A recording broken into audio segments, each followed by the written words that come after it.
खिलाफ है। हमारा कब्रिस्तान, मजार, हिंदू मजार और मसाजिद, ये सारी चीजों को जो छीनने की साजिश कर रही है, हमारी औकाफ की प्रॉपर्टी को जो छीनने का ये सरकार प्लानिंग कर रहा है, लेकिन माननीय सुप्रीम कोर्ट इसको संज्ञान में लिया है। इंशाअल्लाह इस देश के पूरे हिंदुस्तान के सेकुलर भाई मिलकर इस काला कानून के खिलाफ ये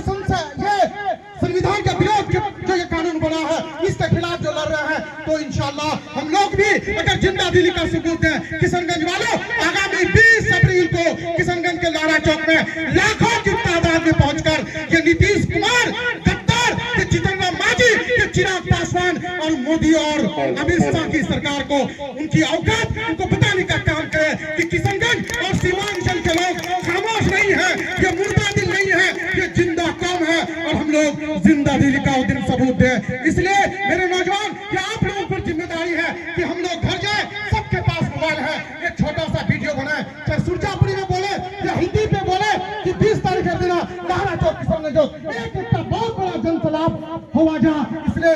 वक्फ अमेंडमेंट कानून के खिलाफ, इसलिए ज्यादा से ज्यादा अपना तुम्हारा लहरा चौक पहुंच, अगर सुरजापुरी में बोलना चाहते हैं बोल के उसको फेसबुक में डालिए, व्हाट्सएप पे डालिए, इंस्टाग्राम में डालिए। इंशाल्लाह इसी तरह से धीरे धीरे एक इंकलाब पैदा होगा और हम एक नौजवान 5-5, 10-10 नौजवान अपने गार्जियनों को लेकर के किशनगंज लहरा चौक जाएंगे। देखिए माननीय सुप्रीम कोर्ट भी इंतजार में है, देखते हैं कि पूरे हिंदुस्तान के मुसलमान खामोश है या इस काला कानून के खिलाफ लड़ रहा है। और मैं अपने यहाँ के मोदी जी, आपका बहुत बहुत धन्यवाद कि आपने ऐसा कानून लेके आया कि यहाँ आरजेडी के नेता, कांग्रेस के नेता, एमआईएम के नेता,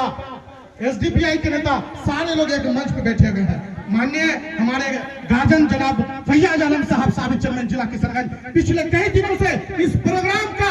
अगुवाई कर रहे हैं और हर जगह जाके मंच सजाने का काम कर रहे हैं। मैं सलाम करता हूँ जनाब फैयाज साहब और हमारे दिगर रहनुमाओं को कि जिस तरह से आप लोग भी अपनी पार्टी का झंडा को रख करके जिस तरह से जिंदा दिली का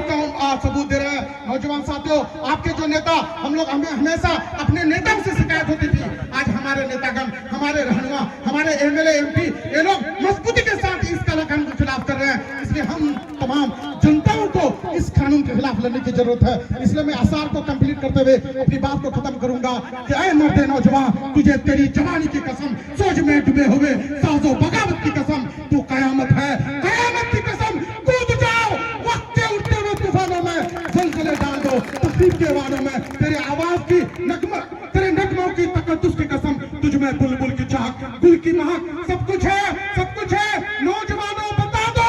इस सरकार को, ये मोदी सरकार को कि तुम जितनी भी जुल्म उठाओगे, हम डरने वाले नहीं हैं, हम खामोश रहने वाले नहीं हैं। तुम्हारे इस काला कानून का हम पूरी दिल व जान से मुखालिफ करते रहेंगे, ताकि चाहे हमें तुम जेल में भर दो, चाहे हमें सूली में चढ़ा दो, फांसी में लटका दो, हम पीछे हटने वाले नहीं हैं। हम अपने शरीयत पर, हमें इस्लाम पर, हम अपनी मजहब पर, हम अपनी कुरान पर आज आने नहीं देंगे। मुसलमानों, अगर आपसे सब कुछ छीन लेगा, आपका जमीन छीन लेगा, आप कहीं ना कहीं भीख मांग के खा लोगे, लेकिन अगर आपसे आपका ईमान ये सरकार छीनना चाहती है, आपका शरीयत पर हमला है, आपका कुरान पर हमला कर रहा है, आज सोने की जरूरत नहीं है, आज खामोश रहने की होने की जरूरत नहीं है। आज जिंदा दिली का, जिंदा हो तो जिंदा दिली का सबूत दो और उसी का देते हुए आगामी 20 अप्रैल को किशनगंज लहरा चौक पहुंचे और एक इनकलाबी जो जलसा होने वाला है उसको तारीखी और ऐतिहासिक जलसा बना दे। अस्सलाम वालेकुम, आदाब, नमस्कार, बहुत बहुत शुक्रिया।